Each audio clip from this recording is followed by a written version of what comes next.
great crystal towers of Zephyr Prime reached toward the purple sky like frozen tears. Elder Kithara stood at the highest window of the central command spire, watching the last evacuation ships lift off from the surface below. Her translucent blue skin flickered with patterns of deep sadness as she witnessed the end of her civilization. For 3,000 years, the Zephyrian Confederation had been the crown jewel of the Andromeda Spiral. They were a peaceful people who had learned to shape crystal and light into beautiful cities. Their children learned mathematics through music, and their artists painted with living starlight. War was something they had read about in ancient history books, not something they ever expected to face. That changed when the darkness came from between the galaxies. The first reports had seemed impossible. Entire star systems going silent in the space of days. Scout ships sent to investigate never returned. Then the refugees started arriving. Survivors from the outer colonies told terrible stories of creatures that ate everything, not just living things, but planets, stars, even the empty space between worlds. The Zephyrians called them the Devourers. Kithara had seen one of the monsters herself when they attacked. The mining world of Crystallia 7. It looked like a mountain-sized blob of black flesh covered in thousands of mouths. Each mouth was filled with teeth that could chew through solid rock. Worse than their appearance was what they did. They consumed everything they touched, growing larger with each bite. The Confederation's best scientists studied the creatures for months. They learned that the Devourers were not just animals. They had a kind of shared mind that connected them across vast distances. They learned and adapted quickly. Most terrifying of all, they seemed to exist for only one purpose: to consume all matter and energy in the universe. Elder. The last transport has cleared the atmosphere, reported Captain Thys, one of the few military officers left in the dying Confederation. What are your orders? Kithara turned from the window. Around her, the command center buzzed with the last few technicians working desperately at their stations. Holographic displays showed the approaching Devourer swarm. Hundreds of the bioships moved through space like a plague of locusts, leaving empty void in their wake. How long do we have? She asked. 6 hours, maybe 7, Thys replied. His crystalline face was cracked with stress fractures. The defensive grid won't hold them for long. Kithara nodded slowly. She had hoped it would never come to this. 3 months ago, the Confederation had sent messages to every major civilization in the galaxy. They begged for help, offering to share all their technology and knowledge in exchange for military aid. The responses had been the same everywhere: silence. The ethereal collective had debated for weeks before deciding the Devourers were unstoppable. The machine consciousness had run millions of calculations and concluded that helping the Zephyrians would only delay the inevitable. The hive minds had simply ignored the messages entirely. One by one, every advanced species in the galaxy had chosen to save themselves rather than risk fighting the Devourers. Elder, called Technician Voss from her station near the Great Communication Array. The hyperspace transmitter is ready for the final broadcast. Kithara walked slowly to the center of the command room. The transmitter was a massive crystal formation that could send messages across the entire galaxy in minutes. It had been used to coordinate trade routes and share scientific discoveries. Now it would carry their last desperate plea. This is our final chance, she told the remaining crew. If there is any species in the galaxy with the courage to help us, they must hear this message. She stood before the transmitter as it began to glow with inner light. The crystal hummed with power as it prepared to send her words to every corner of known space. People of the galaxy, she began, her voice carrying all the grief of a dying civilization. This is Elder Kithara of the Zephyrian Confederation. We are sending this message in the final hours of our existence. The creatures we call the Devourers have consumed most of our worlds. Our fleets are destroyed. Our people are scattered or dead. The transmitter pulsed brighter as her words traveled outward at impossible speed. We know that many of you have received our earlier requests for aid. We understand your fear. The Devourers are unlike anything the galaxy has faced before. They cannot be reasoned with or bargained with. They exist only to consume and destroy. Through the window, she could see the first flashes of weapons fire as the orbital defense platforms engaged the enemy. The platforms were automated, designed to buy precious minutes for any remaining evacuees. But we refuse to believe that this is how our story ends. Somewhere in this vast galaxy, there must be a species with the strength to fight these monsters, someone who will not turn away from those in need. someone who remembers that we are all connected by the bonds of consciousness and compassion. The lights in the command center flickered as a massive explosion rocked the planet's surface. One of the defense platforms had been destroyed. If you are receiving this message, if you have ever known love or hope or the desire to protect the innocent, please help us. Our children are crying in the darkness. Our elders are preparing for death. We do not ask you to die for us, but if you have the power to fight, please remember that today it is us, but tomorrow it could be you. The transmitter reached maximum power as her words carried to the farthest reaches of the galaxy. This is our final transmission. In a few hours, Zephyr Prime will fall and our civilization will end. But perhaps our message will reach someone who cares more about justice than safety, someone who understands that some things are worth fighting for, even when the odds seem impossible. Cathara paused, listening to the sound of approaching destruction. Through the walls of the spire, she could hear the terrible roaring of the Devourers as they began to consume the planet's crust. To whoever hears this, we were the Zephyrian Confederation. We loved beauty and knowledge and peace. We were not perfect, but we tried to make the universe a little brighter. If you remember nothing else about us, remember that we never gave up hope that someone would answer our call. The transmitter powered down, its task complete. Around the galaxy, the message reached hundreds of civilizations. Most deleted it immediately, not wanting to be reminded of the approaching threat. A few studied it briefly before deciding there was nothing they could do. But on a small blue planet in an unremarkable star system, something different happened. Earth's deep space monitoring stations picked up the transmission and immediately forwarded it to every government on the planet. Within hours, emergency sessions were being held in capitals around the world. The humans had never heard of the Zephyrian Confederation before that day. They knew nothing about the galactic community that had ignored Earth for centuries, but they understood the message perfectly. Someone was dying. Someone was asking for help. That was enough.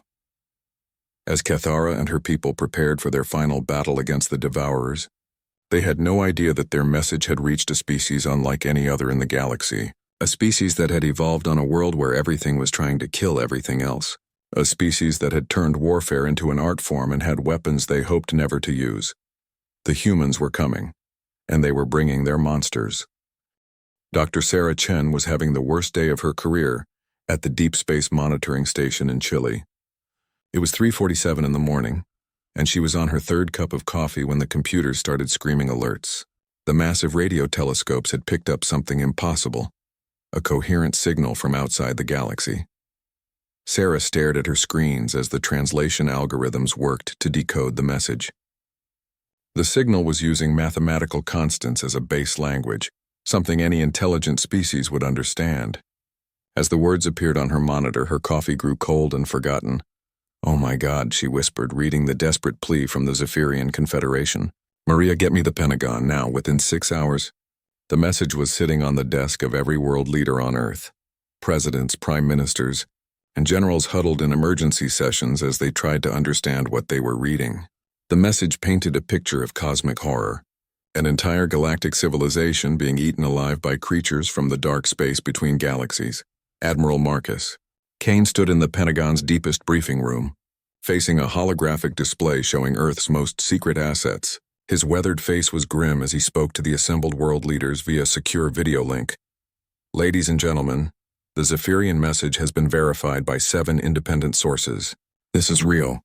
There is a galactic community out there, and it's being destroyed by something called the Devourers." The President of the United States leaned forward on his screen. "What exactly are you proposing, Admiral?" Kane's smile was cold and sharp.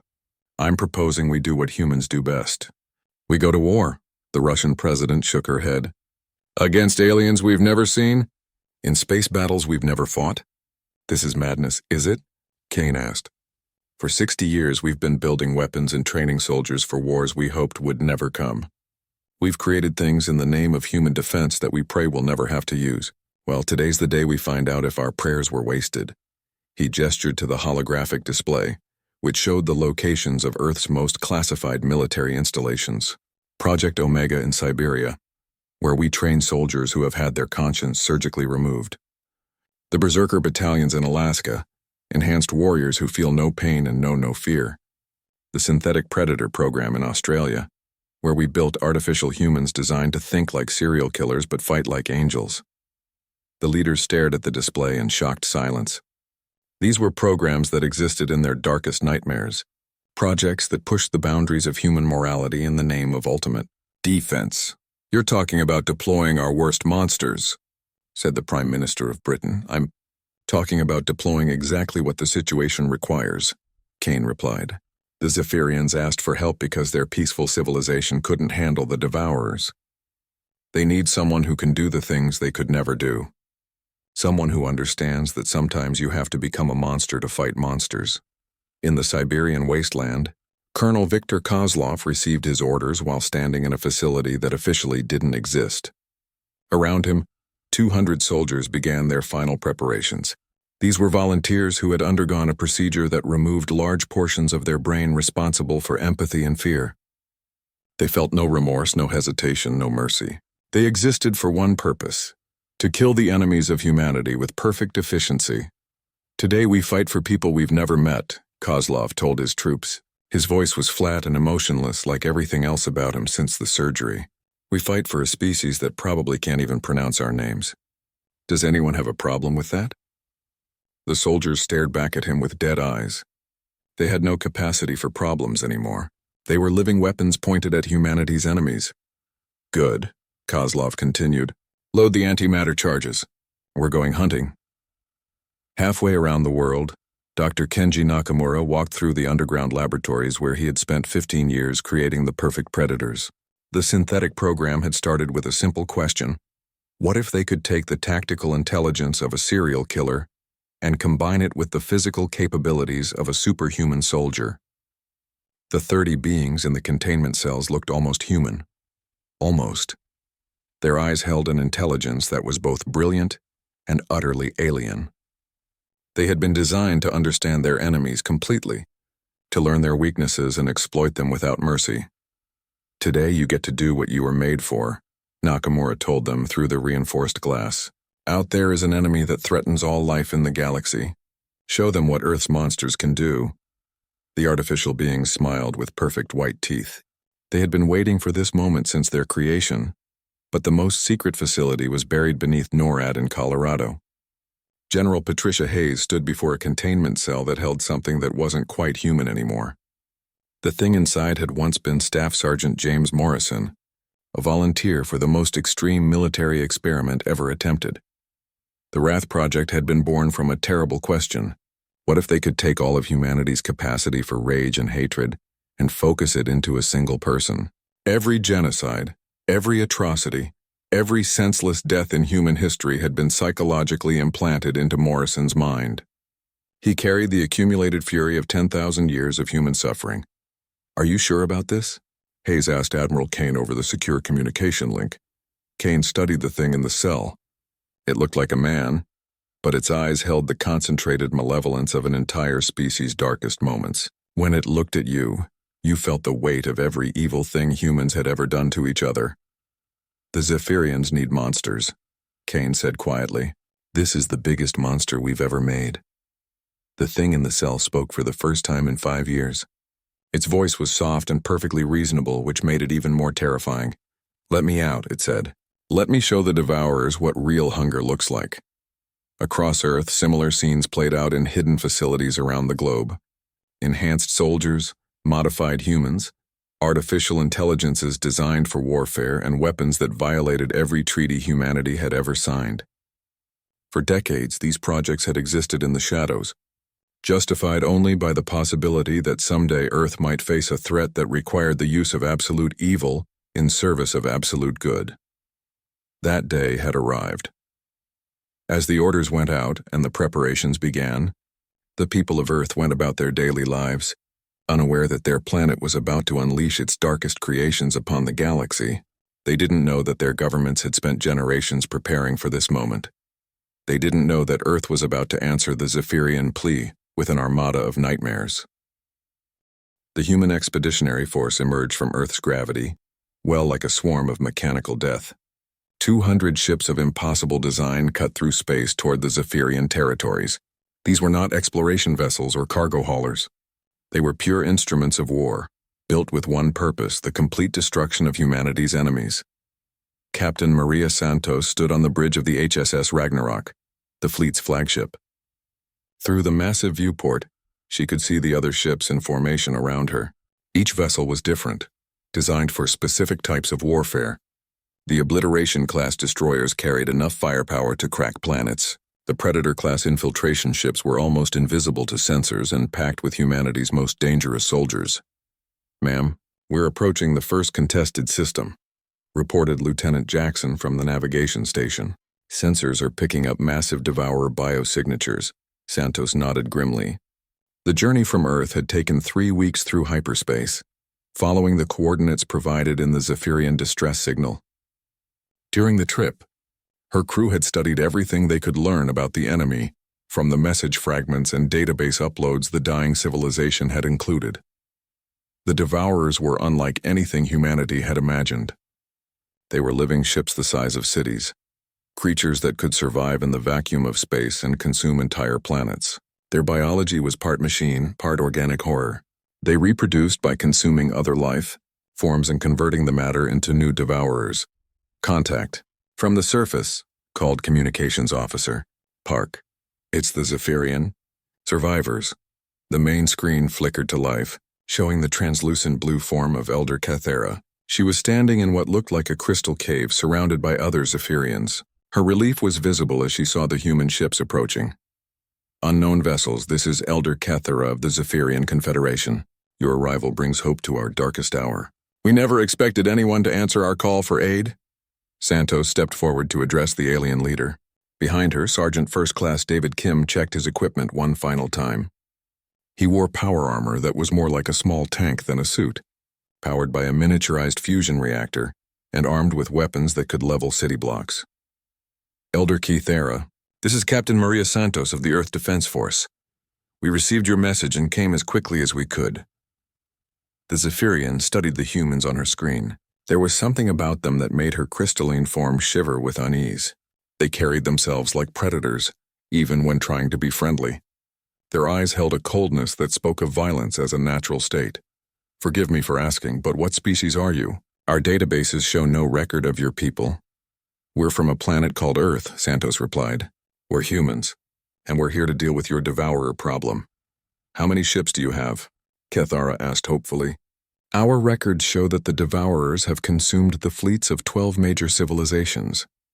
It would take thousands of vessels to— 200, Santos interrupted.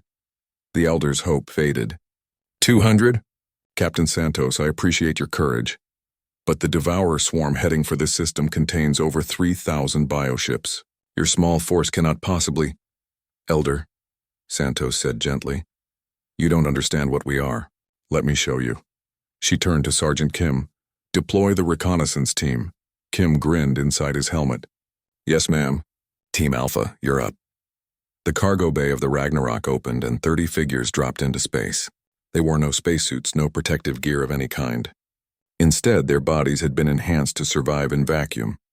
Their blood replaced with oxygenated synthetic fluid. Their skin hardened to resist cosmic radiation. These were the Space Marines, soldiers who had volunteered to become something more than human, so they could fight in the harshest environments imaginable. They fired small thruster packs and rocketed toward the nearest Devourer bioship like living missiles.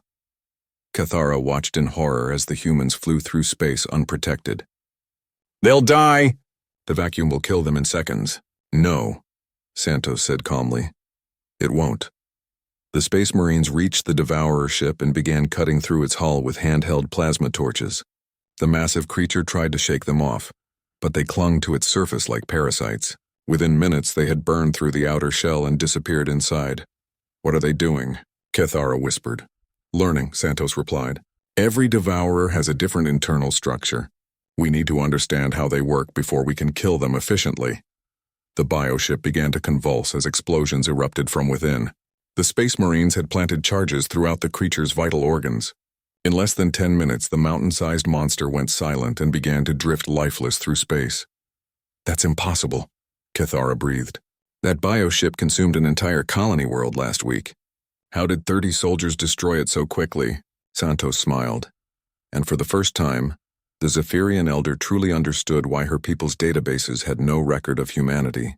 They had been quarantined, marked as too dangerous for contact. Because we're not like other species, Elder. We didn't evolve on a peaceful world where life was easy. Earth is a planet where everything tries to kill everything else.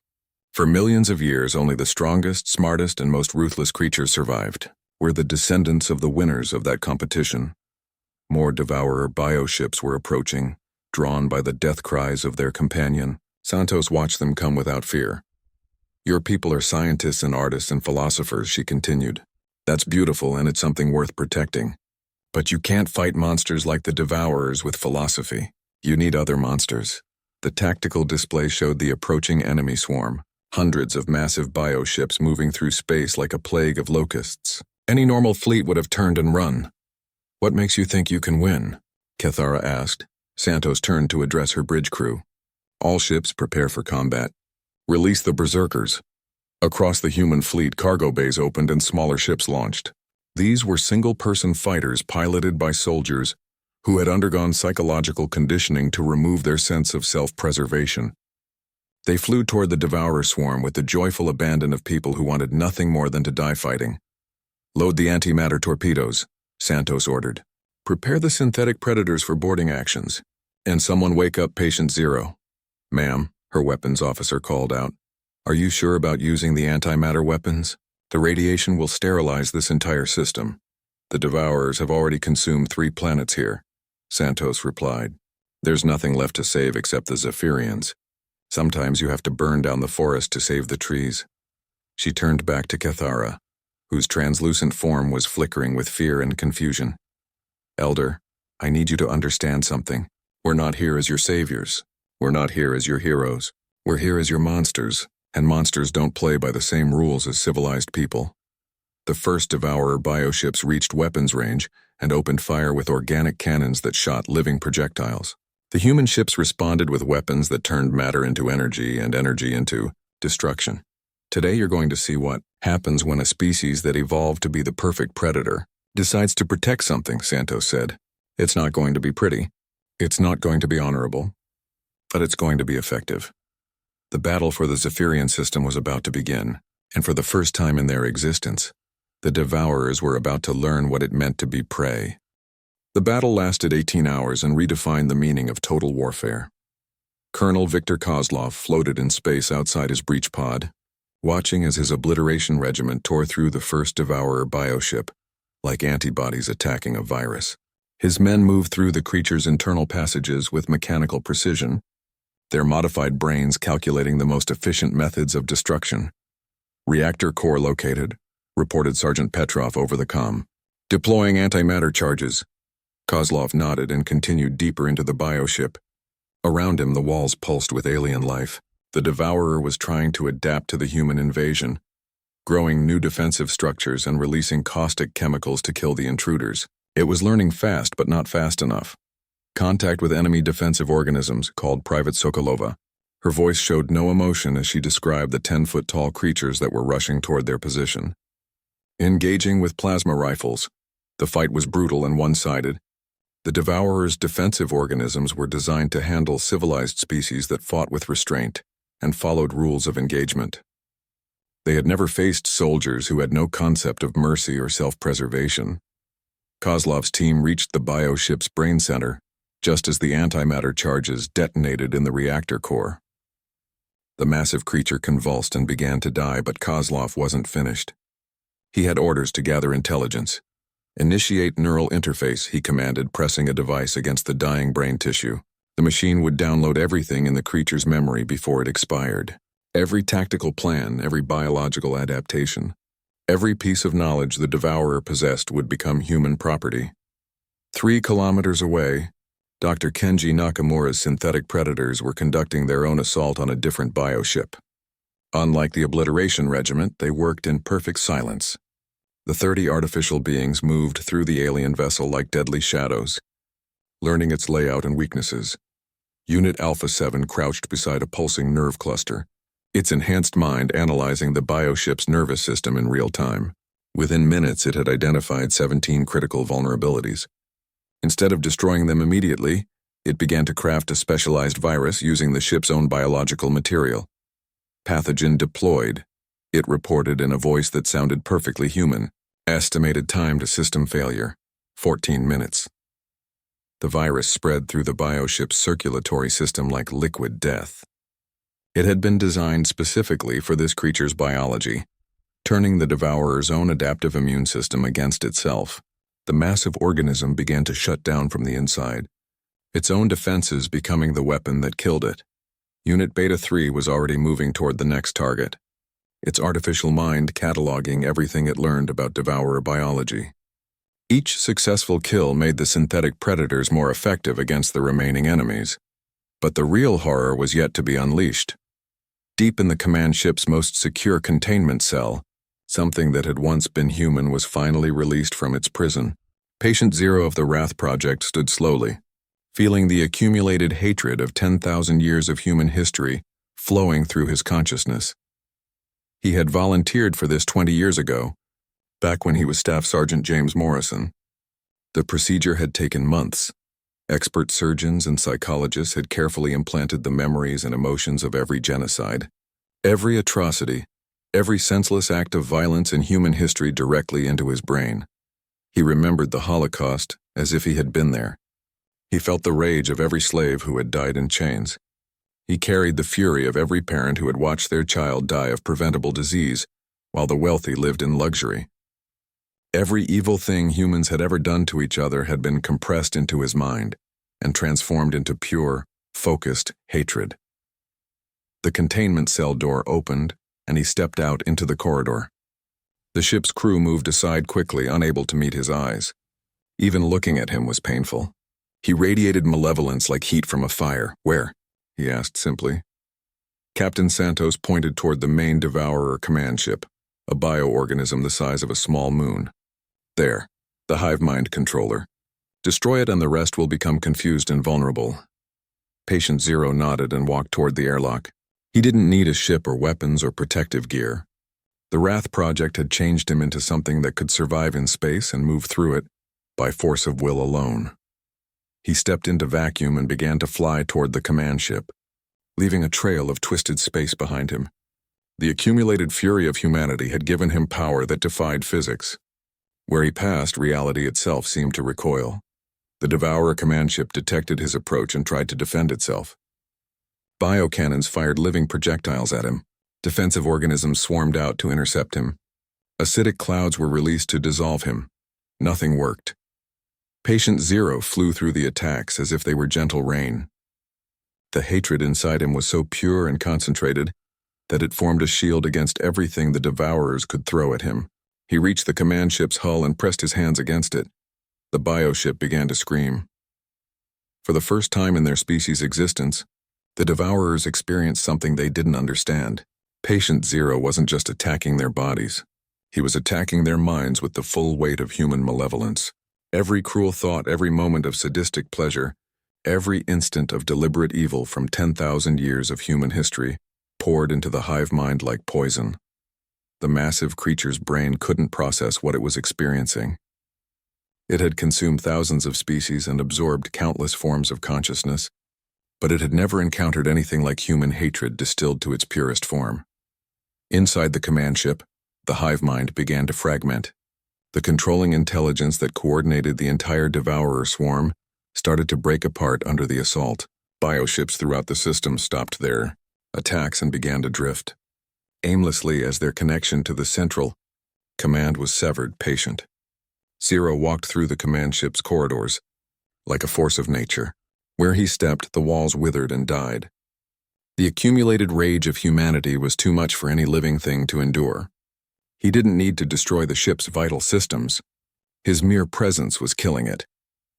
He reached the central brain chamber and found the massive neural cluster that controlled the Devourer fleet. It was a structure the size of a building, pulsing with alien intelligence. When it sensed his approach, it tried to communicate, to understand what it was facing. Patient Zero smiled and placed his hand on the neural tissue. "You wanted to consume everything," he said quietly. "Let me show you what it feels like to be consumed." The hive mind's death scream echoed across the star system as every Devourer felt their controller's agony. For the first time in their existence, they knew fear. Real, primal terror at facing something more monstrous than themselves.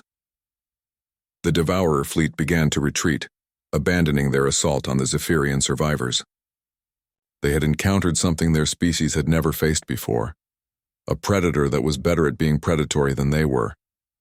On the bridge of the Ragnarok, Captain Santos watched the enemy withdraw with grim satisfaction. Around her, the bridge crew worked quietly, processing the intelligence gathered from the destroyed bioships. "Ma'am," reported the tactical officer, "the remaining Devourers are fleeing toward the Galactic Rim. Should we pursue?" Santos looked at the sensor readings. The human fleet had lost only 3 ships in the battle, while destroying over 400 Devourer bioorganisms. It was the most one-sided victory in military history. "Yes," she said quietly. "We pursue. We hunt them down. Every single one." The Zephyrians had asked for help against an unstoppable enemy.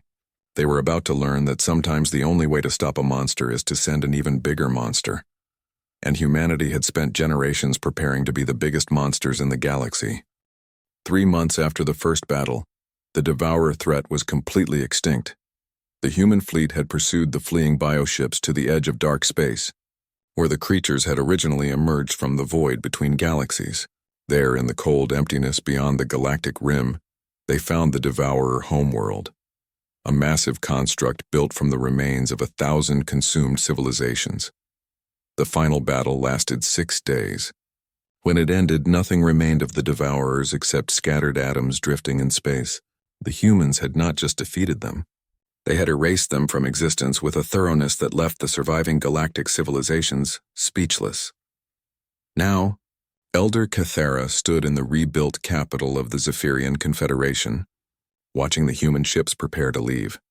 Around her, crystal towers reached toward the sky once again, rebuilt with human assistance. Her people had survived, but they had been forever changed by what they had witnessed. Captain Santos materialized beside her as a holographic projection, her image transmitted from the HSS Ragnarok in orbit above. The human officer looked tired but satisfied. Behind her, Cathara could see crew members packing away weapons that had violated every concept of civilized warfare. "The threat is over," Santos reported simply. "The Devourers are extinct. Your people are safe." Cathara studied the human woman's face. During the war, she had watched these strange beings commit acts of violence that her peaceful species couldn't even imagine. They had destroyed enemies with weapons that turned matter into energy, deployed soldiers who felt no pain or fear, and unleashed creatures of pure hatred that could kill with their presence alone. "Why?" she asked quietly. "Your species gained nothing from this war. You risked everything to save people you had never met. We cannot repay you for what you have done." Santos was silent for a long moment, looking out at the crystal city below. "Because you asked for help," she said finally. "Because you were dying and there was no one else to answer your call. Because—" She paused, searching for the right words. "Because sometimes doing the right thing is more important than doing the safe thing." "But the cost," Cathara whispered. "I saw what your people became to fight this war. The weapons you used, the soldiers you deployed. You turned yourselves into monsters." "We were already monsters," Santos replied gently. "We just usually try to hide it. Earth is a world where only the most dangerous creatures survive. For millions of years, our ancestors had to be killers to avoid being killed. That's what made us human."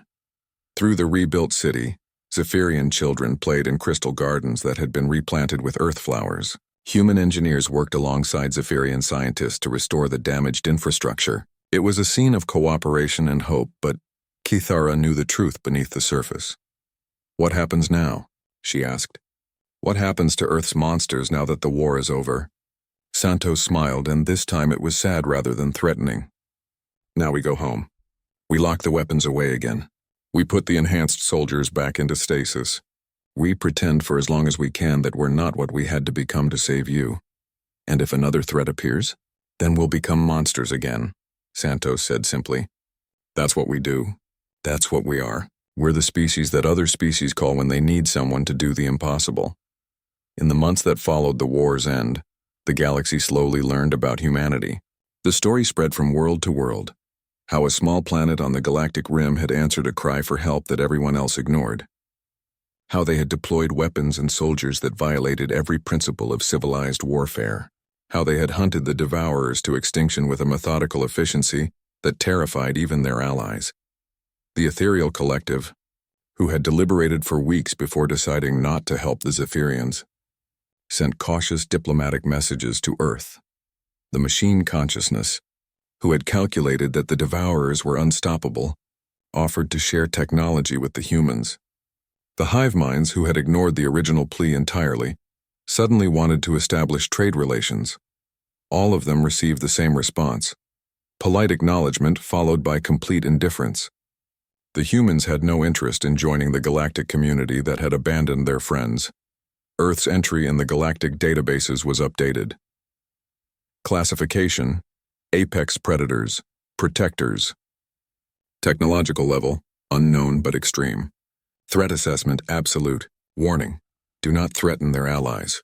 Do not attack their ships. Do not interfere with their operations. If contact is necessary, approach with extreme caution and full diplomatic protocols. Beneath that, someone had added a simple note: they came when no one else would. Admiral Kane stood in his office at the Pentagon, looking at reports from the returning fleet. The war had cost humanity relatively little in terms of casualties, but the psychological impact on the soldiers was enormous. They had seen and done things that would haunt them forever. Colonel Kozlov and his obliteration regiment were already back in stasis, their enhanced minds too dangerous for peacetime society. The synthetic predators had been returned to their containment facilities, where they would wait for the next threat. Patient Zero was back in his cell beneath NORAD, the accumulated hatred of humanity once again locked away from the world. Was it worth it? Asked General Hayes, studying the casualty reports. Kane looked out the window at the blue sky of Earth, thinking of crystal cities on distant worlds where Zephyrian children played safely in alien gardens. Ask me that question when the next species sends out a cry for help, he said, and we're the only ones who answer. 6 months later, a transmission reached Earth from the far side of the galaxy. The Meridian Empire was under attack by crystalline parasites that consumed entire star systems. Their message was brief and desperate. If anyone receives this, please help us. We are dying. Every major civilization in the galaxy received the transmission. Most ignored it, remembering what had happened to the last species that got involved in an extinction-level war. A few sent messages of sympathy but no actual aid. On Earth, Admiral Kane read the message and smiled coldly. Prep the fleets, he ordered. All of them. Sir, his aide hesitated. Are you sure? We just got the enhanced units back into containment. Kane's expression was grim as he thought about another dying civilization crying out in the darkness, ignored by everyone except the monsters from a small blue world. Wake them up, he said quietly. All of them. It's time to show the galaxy that Earth remembers its promises.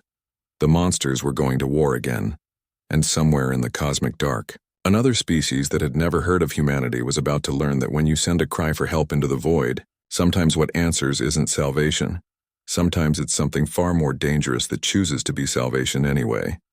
And sometimes that's exactly what the universe needs.